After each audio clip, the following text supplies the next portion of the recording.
Le béni de mon Père, bonjour, bienvenue à cette nouvelle journée de méditation où l'Église nous permet d'avoir deux textes et aujourd'hui particulièrement, nous sommes jeudi de la deuxième semaine du temps de l'Avent, le temps de l'attente. Et ce matin, deux textes vont nous aider donc à prier. Nous allons continuer la lecture du livre du prophète Ésaïe au chapitre 41, les versets 13 à 20, dans lequel le Seigneur par la bouche du prophète va dire qu'il est le Rédempteur, que c'est lui le Dieu saint d'Israël. D'ailleurs, le Seigneur va dire que c'est lui qui saisit la main d'Israël, la main de Jacob, et que Jacob ne doit rien craindre. Cela aussi valable pour toi aujourd'hui, les bénis de mon Père. C'est le Seigneur qui tient notre main, c'est le Seigneur qui tient ta main, qui conduit avec toi. N'aie pas peur, ne crains rien. Ensuite, nous allons écouter et lire l'évangile de Jésus-Christ selon saint Matthieu au chapitre 11, les versets 11 à 15. Et dans cet évangile, nous allons voir Jésus dire de Jean-Baptiste que personne ne s'est levé de plus grand que Jean dans la vie des humains. Mais au niveau du ciel, le plus petit est supérieur à Jean. Cela doit être un clin d'œil particulier pour nous aujourd'hui, de savoir que lorsque viendra le temps d'entrer dans le royaume des cieux, nous serons aussi des personnes élevées à la gloire et nous verrons la face de Dieu. Tournons-nous donc vers lui et tournons nos sens à l'intérieur. Ouvrons nos Bibles au texte de méditation de ce matin et surtout le béni de mon Père. Bienvenue.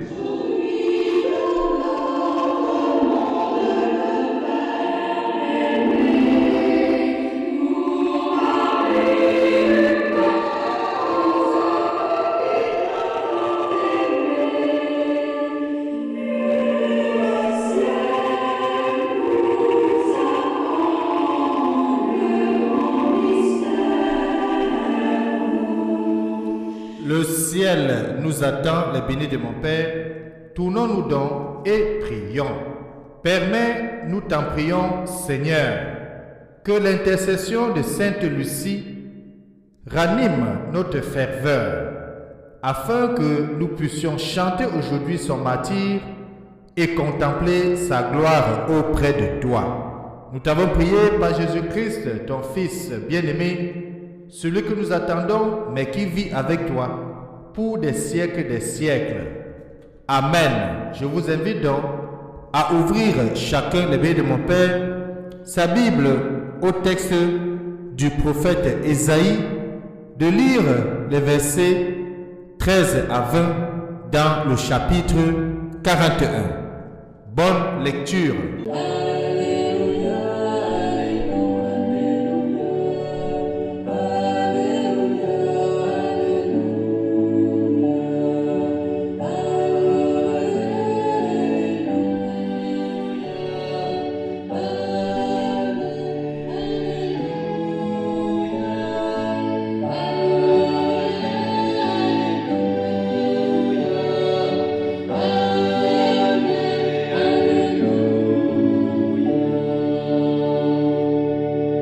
Évangile de Jésus-Christ selon saint Matthieu, au chapitre 11, les versets 11 à 15.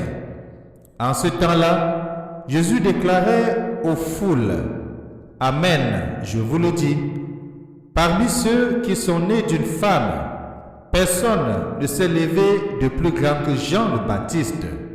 Et cependant, le plus petit dans le royaume des cieux est plus grand que lui. Depuis les jours de Jean le Baptiste jusqu'à présent, le royaume des cieux subit la violence et des violents cherchent à s'en emparer. Tous les prophètes ainsi que la loi ont prophétisé jusqu'à Jean. Et si vous voulez bien comprendre, c'est lui, le prophète Élie, qui doit venir. Celui qui a des oreilles, qu'il entende. Acclamons la parole de Dieu.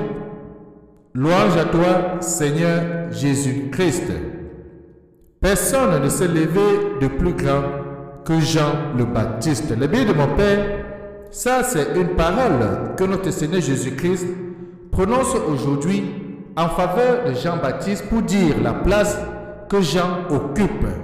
D'ailleurs, vous le savez déjà, j'ai l'habitude de le dire, que Jean-Baptiste est l'un de mes saints préférés, si ce n'est d'ailleurs le saint que j'apprécie beaucoup, parce que c'est lui le précurseur, c'est lui qui nettoie, c'est lui qui aplanit le chemin du Seigneur.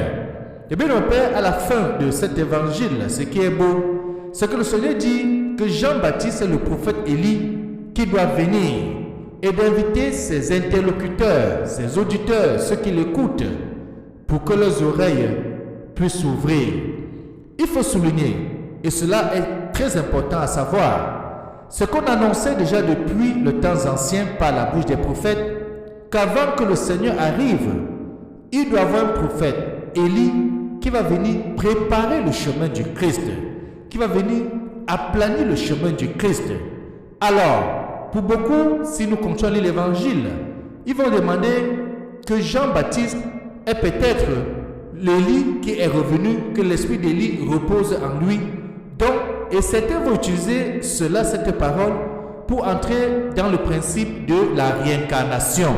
Non, il ne s'agit pas de ça. Il s'agit d'un prophète que le Seigneur devait susciter, que Dieu devait envoyer pour nettoyer justement et préparer le peuple à accueillir le Messie.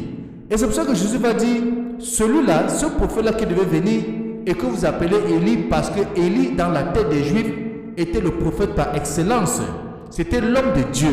C'est celui qui annonçait la présence de Dieu. C'est celui qui marchait devant et qui présentait le Seigneur aux uns et aux autres. Donc celui qui est venu donc présenter ce royaume, présenter le Christ, c'est bien lui, Jean-Baptiste. Et on peut mieux comprendre comment le Seigneur va dire de lui qu'il est le plus grand des enfants des femmes. Le béni de mon Père, Jean le Baptiste est le plus grand des prophètes parce qu'il récapitule en sa personne toute l'attente de l'ancienne alliance et parce qu'il voit son accomplissement dans le Christ, comme nous avons essayé de le dire tout à l'heure. Touché par la grâce divine, dès après sa conception dans le sein d'Élisabeth, Jean est saisi par le désir de Dieu au point de savoir un jour le connaître et de pouvoir anticiper la manifestation sanglante mais glorieuse du salut. Le bien de mon Père, si nous lisons le premier chapitre du Luc, nous allons voir comment Jean-Baptiste aussi est annoncé, la venue de Jean-Baptiste est annoncée à son père Zacharie. Zacharie qui était un prêtre, pendant qu'il sera en train de faire les offrandes, l'ange va lui parler et va l'annoncer la venue d'un fils. Bien sûr, nous le savons, Zacharie va douter pratiquement parce qu'il sentait qu'il était âgé, parce qu'il voyait que sa femme Élisabeth aussi n'était plus en âge d'enfanter. Et il va dire, mais cela n'est pas possible, c'est la blague en d'autres termes. Mais l'ange va lui dire, puisque tu as douté, tu vas rester muet jusqu'à l'enfantement. Et quand Zacharie va sortir, il sera incapable de parler.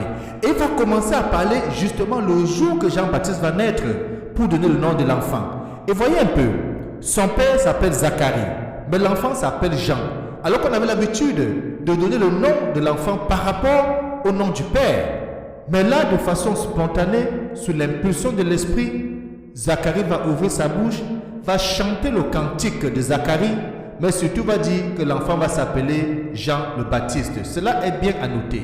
Ce qui est aussi bien à noter, le bien de mon Père, c'est que lorsque l'ange Gabriel viendra annoncer à Marie qu'elle va porter dans son sein le Messie, celui qu'Israël attendait, le roi, celui qui va rétablir le peuple, qu'est-ce que Marie va faire?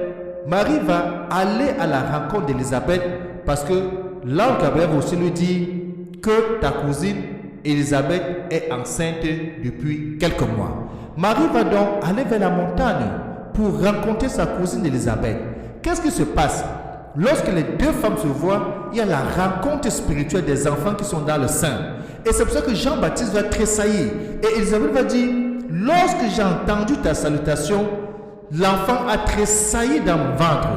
Donc Jean-Baptiste avait déjà fait la rencontre du Christ, même déjà dans le ventre. Et Jean-Baptiste va donc grandir avec cela. Et ce sera plus facile pour lui plus tard d'annoncer que le Messie est au milieu de nous, d'annoncer la conversion des cœurs pour aplanir justement le chemin, nettoyer les cœurs et d'accueillir le Messie qui est là, le royaume des cieux qui est au milieu du peuple. Les bénis de mon Père, Jean-Baptiste prophétise non seulement la venue de Jésus, mais l'accomplissement de la rédemption au jour de la passion. Nous allons lire ça prochainement dans les textes.